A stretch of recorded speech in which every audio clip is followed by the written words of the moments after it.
প্ৰথম কথা হৈছে ইউডিএফ দল সৰ্বশক্তি এইবাৰ প্ৰয়োগ কৰি এইবাৰ আমি নগাঁৱৰ উপ নিৰ্বাচনত অৱতীৰ্ণ হ'ম আৰু এই সিটটো আমি উদ্ধাৰ কৰি বিশেষকৈ বিজেপিৰ যি ধৰণে আগ্ৰাসী মনোভাৱ, যি ধৰণে সংখ্যালঘুৰ ওপৰত নিৰ্যাতন, যি ধৰণে উচ্ছেদ, পুছবেক, গৰাখহনীয়াৰ সমাধান নাই, ভূমি বঁটা দিয়া নাই, গতিকে এটাৰ পিছত এটা অন্যায় অত্যাচাৰ যি ধৰণে কৰি আছে, এই কথা বাৰ্তাবিলাক পাৰ্লিয়ামেণ্টত উত্থাপন কৰি সংখ্যালঘু ৰাইজৰ ন্যায় আৰু নিৰাপত্তাৰ অধিকাৰৰ কথাখিনি যাতে উত্থাপন হয় আৰু নগাঁও লোকসভা সমষ্টিবাসী ৰাইজৰ যাতে যিখিনি সমস্যা আছে এই সমস্যাখিনি উত্থাপন হয় আৰু বিশেষকৈ অসমৰ সৰ্বাংগীন উন্নয়ন আৰু অসমৰ সংখ্যালঘু সমাজৰ আৰ্থিক, সামাজিক আৰু শৈক্ষিক যিখিনি উন্নয়নৰ কথা যাতে পাৰ্লিয়ামেণ্টত উত্থাপন হয়, তাৰ কাৰণে আমি আমাৰ সৰ্বোচ্চ উজাৰি এইবাৰ আমি নিৰ্বাচনত অৱতীৰ্ণ হ'ম।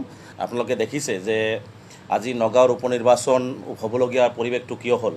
ৰাইজে বহু আশা কৰি প্ৰদ্যুৎ বৰদলৈৰ দৰে ব্যক্তি এজনক আচলতে পাৰ্লিয়ামেণ্টত পঠাই দিছিলে।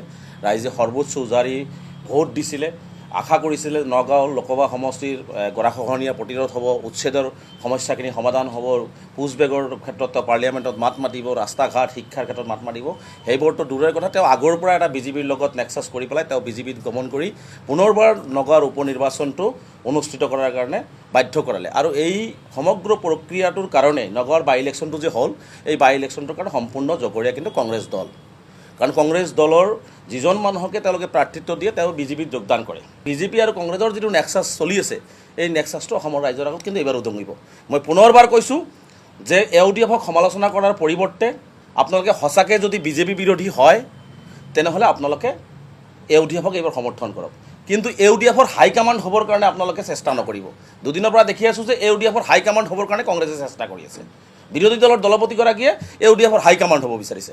ইউডিএফ দলে নিৰ্বাচন খেলিব। ইউডিএফ দলৰ হাইকমাণ্ড সন্মানীয় সভাপতি মৌলানা বদৰুদ্দিন আজমলে সিদ্ধান্ত গ্ৰহণ কৰিছে। তেওঁ সিদ্ধান্ত ল'ব খেলিব নেখেলিব, কিয় খেলিলে কি হ'ব। ইউডিএফে খেলিলে বেয়া হ'ব, আপোনালোকে খেলিলে বেয়া নহ'ব নেকি?